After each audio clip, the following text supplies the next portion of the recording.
एक पॉलिटिशियन को हमेशा करप्ट दिखाया जाता है, एक साधु को ढोंगी दिखाया जाता है, काफ़ी अरसे से चल रहा है ये, you know there is this trend. So now there is this feeling that just because they don't react violently, is it not wrong on your part to portray them like this?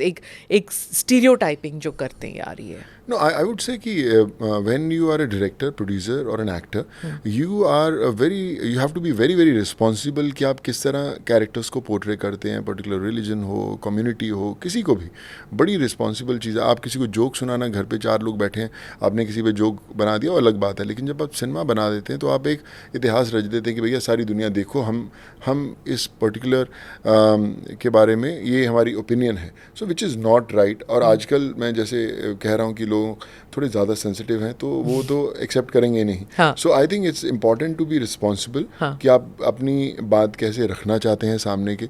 आप ये नहीं बोल सकते कि भैया मैं तो ऐसे ही चाहता हूँ और मैं तो ऐसे ही दिखाऊंगा. वो समय मुझे लगता है चले गया. यूर अ राइटर टू, तो जब आप लिखते हैं तो वो सेंसिटिविटीज़ आप जहन में आपके होता है ना? 100% मैं आई मेक श्योर कि होता है. फिर भी गलती होती तो I will share with people कि यार बता के गलती तो नहीं है, सही तो नहीं है. और एक राइटर के लिए मुझे लगता है एक अच्छा लिसनर होना बड़ा इंपॉर्टेंट है कि भैया कोई बंदा अगर आपको कुछ करेक्ट करने की कोशिश कर रहा है तो एटलीस्ट आपके अंदर वो सुनने की ताकत होनी चाहिए, शक्ति होनी चाहिए. और अगर आपका इनकमिंग बंद है तो फिर मुझे नहीं लगता आप सुधर सकते हो. Oh, that's a lovely thing to say. So I think वो इनकमिंग होना बड़ा इंपॉर्टेंट है. और कई बार लोग सुनते नहीं हैं. आई थिंक जैसे कामयाबी आनी शुरू होती है तो इनकमिंग बंद होना शुरू होता है. इज इट अ कॉन्वर्सेशन जो, because Puneet passed away and you know, आप कन्नड़ा फिल्म इंडस्ट्री में आप काम कर चुके हैं, आप जानते हैं रिड्यूसिंग स्ट्रेस और इम्प्रूविंग इंटरपर्सनल कम्युनिकेशन एक दूसरे के बीच में, so that all of you are able, you know, those who lead high stress lives. देखिए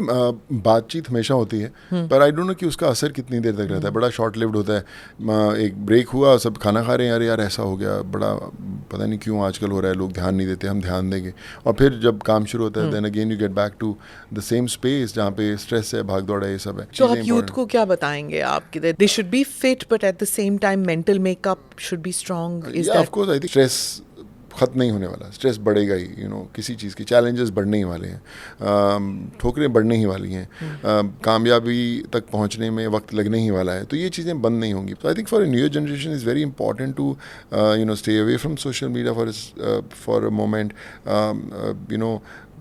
sleep early, have a discipline life. Ideologically आप अपने आप को किस पार्टी के करीब समझते हैं? Your sisters with the Congress ideologically, और do you find yourself closer to the BJP, to the AAP, to Congress? देखिए मैं सबको बहुत अच्छी तरह जानता हूँ, बड़ी अच्छी तरह मिलता हूँ. मेरी सबके लिए बड़ी इज़्ज़त है. मैं सब लोगों से मिला हूँ और मैं सबको उनसे बोलता हूँ कि मैंने आइडियोलॉजी एक्चुअली स्टडी भी नहीं की, क्योंकि मैंने खुद कभी सोचा ही नहीं वहाँ जाने के लिए.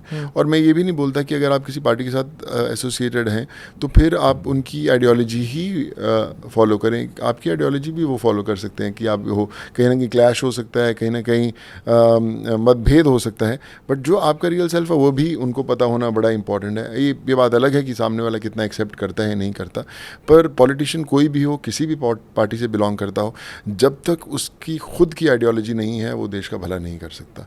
और मुझे लगता है कि हर रोज़ एक्सप्लोर करना चाहिए अपने आप को. और मैं अगर ABC पार्टी की जो भी आइडियोलॉजीज उनकी बेस्ट होंगी, मैं उसको पकड़ के अपनी आइडियोलॉजी के साथ ज़रूर जोड़ना चाहूँगा.